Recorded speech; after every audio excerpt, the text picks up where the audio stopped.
Hi friends, welcome to my channel. ఈరోజు ఒక beautiful Agaro multi kettle అన్నది రివ్యూ చేయబోతున్నాం. ఈ కెటల్ చాలా బాగుంటుంది. వామ్ ఉంచడానికి, హీటింగ్కి, బాయిలింగ్కి బాగుంటుంది అనమాట. ఇది వైడ్ మౌత్ ఉండడం వల్ల మీరు హ్యాపీగా యూస్ చేసుకోవచ్చు. రకరకాలవి ఇందులో యూస్ చేసుకోవచ్చు. దీంతోపాటు మనం దీంట్లోని ఎగ్స్ బాయిల్ చేసుకోవచ్చు. తర్వాత చిన్న చిన్న కేక్స్ లాంటివి ఏమైనా ఉంటే వాటన్నిటిని బేక్ చేసుకోవచ్చు. ఇలా స్టాండ్ వస్తుంది అనమాట. ఏమైనా స్టీమ్ చేసుకోవాలనుకుంటే కూడా దీంట్లో పెట్టుకోవచ్చు. ఇందులోని ఒక్కసారి 6 ఎగ్స్ అన్నవి మీరు బాయిల్ చేసుకోగలుగుతారు. దానికి కూడా అటాచ్మెంట్ ఉంటుంది.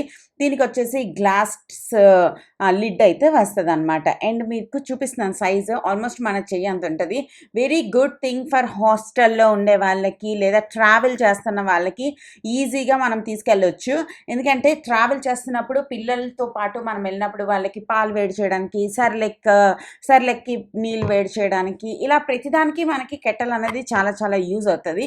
ఆ చిన్న కెటల్స్ ఏంటి అంటే మనకి అందులో చేయి పెట్టి క్లీన్ చేయడానికి బాగవదనమాట. దీనికి వెడల్పుగా ఉంటుంది కాబట్టి చాలా ఈజీగా మనం క్లీన్ చేసుకోగలుగుతాము. ఇందులో అన్నం చేసుకోగలుగుతాం, కిచిడి చేసుకోగలుగుతాము. ఇలా ఏవైనా చిన్న రెసిపీస్ అన్నవి చాలా ఈజీగా చేసుకోగలుగుతాం అనమాట. ఫస్ట్ నేను మీకు ఎగ్స్ బాయిల్ చేసి చూపిస్తాను. నేను ఇందులో 3 ఎగ్స్ పెట్టుకుంటున్నాను. నేను ఈరోజు పెట్టే ఎగ్స్ చాలా పెద్దగా ఉండడం వల్ల నేను 3 ఎగ్స్ పెట్టాను. మన ఎగ్స్ కొంచెం చిన్నవి అయితే హ్యాపీగా 6 ఎగ్స్ అన్నవి పెట్టుకోవచ్చు అనమాట. మన ఎవ్రీడే యూజ్లో కూడా ఇలాంటి కెటల్స్ అనేవి చాలా హెల్ప్ చేస్తాయి. గ్యాస్ మీద ఒకవైపు వంట చేస్తున్నప్పుడు, పిల్లలకి బాక్స్ ఇచ్చినప్పుడు ఉదయాన్నే ఎన్నున్నా సరిపోవు కదా, ఒక కెటల్లోనే ఒక ఎగ్స్ బాయిల్ చేసేయడం, లేదంటే కొంచెం పప్పు తాలింపు పెట్టేయడం, ఇలాంటి వాటిలన్నిటికీ చాలా యూస్ఫుల్ అవుతాయి అన్నమాట. నాకు ఈ కెటల్ అన్నిటికన్నా నచ్చడానికి మెయిన్ రీజన్ దాని వైడ్నెస్ అండి.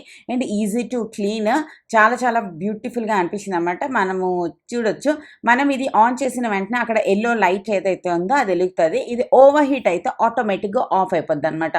అంతేకాకుండా హోటల్ నుంచి ఏమైనా తెచ్చుకున్న ఫుడ్ కొంచెం లెఫ్ట్ ఓవర్ ఏమైనా ఉండిపోయింది మీకు హాస్టల్లో అంటే వాటిని వేడి చేయడానికి కూడా బాగుంటుంది. ఒకసారి ఇందులో కుక్ చేసి దాన్ని వామ్ మెథడ్లో కూడా ఉంచుకోవచ్చు అనమాట. అండ్ ఇప్పుడు నేను సింపుల్గా ఒక ఎగ్ పులుసు లాంటి రెసిపీ ఒకటి షేర్ చేస్తాను. సో చూడొచ్చు, ఫస్ట్ నేను దాన్ని ఎగ్స్ ఆల్రెడీ బాయిల్ చేశాను కదా, దానికి కొంచెం క్లీన్ చేస్తాను అనమాట. దాని తర్వాత ఇందులో ఆయిల్ యాడ్ చేశాను. యాజ్ యూజువల్ మనం ఎగ్ పులుసు గ్యాస్ మీద ఎలా చేస్తామో ఇందులో కూడా అలాగే చేస్తాము. ఓవర్ హీట్ అవ్వకుండా ఉండడానికి అది ఆటోమేటిక్గా ఆఫ్ అయిపోద్ది. అది నాకు చాలా నచ్చిందనమాట. దీంట్లోని మంచిగా మనము ఏం కావాలంటే అవన్నీ చేసుకోవచ్చు. అందుకోసమే నేను మీతో షేర్ చేస్తున్నాను. ఓకేనా. దాని తర్వాత జింజర్ గార్లిక్ పేస్ట్ కొంచెం యాడ్ చేశాను, టమాటాలు యాడ్ చేశాను, వీటన్నిటిని మిక్స్ చేస్తున్నాను. ఇందులోని కొంచెం సేపు మూత పెట్టేస్తే అది మగ్గుతుందనమాట. దాని తర్వాత వచ్చేసి మనం హ్యాపీగా కొంచెం చింతపండు పులుసు యాడ్ చేసేసుకుంటాము. తర్వాత ఉప్పు, కారం అన్నీ యాడ్ చేసుకుంటాం. నేను ఈరోజు ఇది మెయిన్ మోటివ్ ఎగ్ పులుసు కాదు, కెటల్ని మనం అలా యూజ్ చేయొచ్చు అన్నది. ఓకేనా. చాలా బాగుందండి, నాకైతే మస్తు నచ్చింది. మెయిన్ తోముకోవడం చాలా ఈజీ. కింద మనకి రొటేట్ అవుతుంది అనమాట 360 degrees. కాబట్టి ఎటుపక్క హ్యాండిల్ పెట్టుకోవాలనుకుంటే అటుపక్క మనం పెట్టుకోవచ్చు అనమాట. మంచిగా స్పాచులాతోని మీరు మిక్స్ చేసుకోవచ్చు. లాస్ట్లో కొంచెం ఎగ్స్ అనేవి యాడ్ చేసేసుకుందాం. ఈ లిడ్ మీద కూడా ఆ స్టీమ్ హోల్ ఏదైతే ఉందో దానివల్ల ఎక్స్ట్రా స్టీమ్ అనేది బయటకు వచ్చేస్తుంది. సో మనం ఇందాక దీంట్లోనే బాయిల్ చేసిన 3 ఎగ్స్ని 6 పీసెస్గా కట్ చేసి, అంటే ఒకటి you got my points right. వాటిని కూడా ఇందులో పెట్టేద్దాం. తర్వాత మీద కొద్దిగా పచ్చిమిరపకాయలు, కొద్దిగా కరివేపాకు వేద్దాం. ఆ ఫ్లేవర్ అన్నది చాలా బాగా పడుతుంది అనమాట. సో ఒకసారి కొంచెం మిక్స్ చేసి పెట్టేద్దాం. అంతే, సూపర్ ఈజీగా మనం మెల్లిగా సింపుల్గా ఉప్మాలు చేసుకోవచ్చు, తర్వాత మ్యాగీలు చేసుకోవచ్చు. ఇలా మిడ్ నైట్లో ఏమైనా చేసుకోవాలి అనిపిస్తే ఇది చాలా బాగుంటుంది. ఇంట్లోకి ఎలాగ బాగుంటుంది, బట్ మోస్ట్లీ నాకు ఏమనిపించిందంటే ఇది ట్రావెలింగ్ టైంలో చాలా బాగా పనికొస్తుంది. దాంతోపాటు హాస్టల్స్లో ఉండే వాళ్ళకి చాలా యూస్ఫుల్ అవుతుంది అనమాట. సో ఆల్మోస్ట్ మన పులుసు అన్నది రెడీ అయిపోయింది. కింద చూసారు కదా, సో ఆ రెడ్ లైట్ ఉంది. ఇది ఇందులో బాగా ఉడికిసి బాగా కుక్ అవుతుంది అనమాట. సింపుల్గా మీరు ఏమైనా చేసుకోవాలి, మీకు గ్యాస్ వెలిగించడం భయం అంటే కూడా పిల్లలకి కూడా మనము హ్యాపీగా దీన్ని యూజ్ చేయడం అన్నది నేర్పించవచ్చు అనమాట. అండ్ లాస్ట్లో ఒకసారి నేను తోమిసాను అనమాట దీన్ని నీట్గా. కింద వైపు మరి వాటర్ వెళ్ళిపోకుండా చూసుకోండి.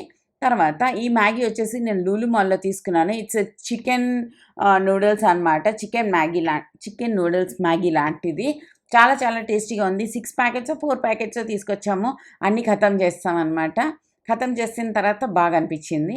అండ్ ఇది మన మ్యాగీ కన్నా కొంచెం స్ట్రాంగ్గా ఉంది. మన మ్యాగీ పచ్చి తినగలుగుతాము, ఇది తినేటట్టు లేదనమాట. దీంట్లో 2 రకాల మసాలాలు ఇచ్చారు. ఒకటి స్పైసీది వచ్చేసి, ఇంకొకటి వచ్చేసి చీజ్ లాంటిది అనమాట. ఏంటి నేను ఇందాకలో ఏం చూపించానంటే హ్యాపీగా ఎలక్ట్రిక్ వేనని యూస్ చేస్తున్నప్పుడు మనం హ్యాపీగా ఫ్యాన్ వేసుకొని కూడా వంటలు అన్నీ చేసుకోవచ్చు అన్నది నా పాయింట్ అనమాట. అందులో అంత అంతరార్థం ఉంది. తర్వాత మంచిగా మిక్స్ చేసి మూత పెట్టేసా. అది మొత్తం కుక్ అయిపోయిన తర్వాత మనం హ్యాపీగా చూసారా కింద రౌండ్ రౌండ్ ఉన్నాయి కదా, దాంట్లోకి వాటర్ వెళ్ళకుండా చూసుకోవాలి. దాంట్లో నుంచి కరెంట్ పాస్ అవుతుంది కాబట్టి we have to be little careful అనమాట వైల్ టోమింగ్. అయిపోయింది, మన మ్యాగీ రెడీ అయిపోయింది. యమ్మీ మ్యాగీని తినేసి నేను ఈ ప్రోడక్ట్ లింక్స్ అన్నవి నేను కింద డిస్క్రిప్షన్ బాక్స్లో ప్రొవైడ్ చేస్తాను. మీరు కావాలి అనుకుంటే తప్పకుండా చెక్ చేయండి. ఎంత వేడిగా ఎంత నీట్గా ఉంది అన్నది చూపించడానికి ట్రై చేస్తున్నాను అనమాట. హోప్ ఈ వీడియో మీకు ఇన్ఫర్మేటివ్గా ఉందనుకుంటున్నాను. ఉన్నట్టయితే లైక్, షేర్, కమెంట్ చేయండి. ఛానల్ని సబ్స్క్రైబ్ చేయండి. మరిన్ని లింక్స్ అనేవి నేను కింద ప్రొవైడ్ చేస్తాను, మీరు తప్పకుండా చెక్ చేయండి. ఓకేనా, బాయ్.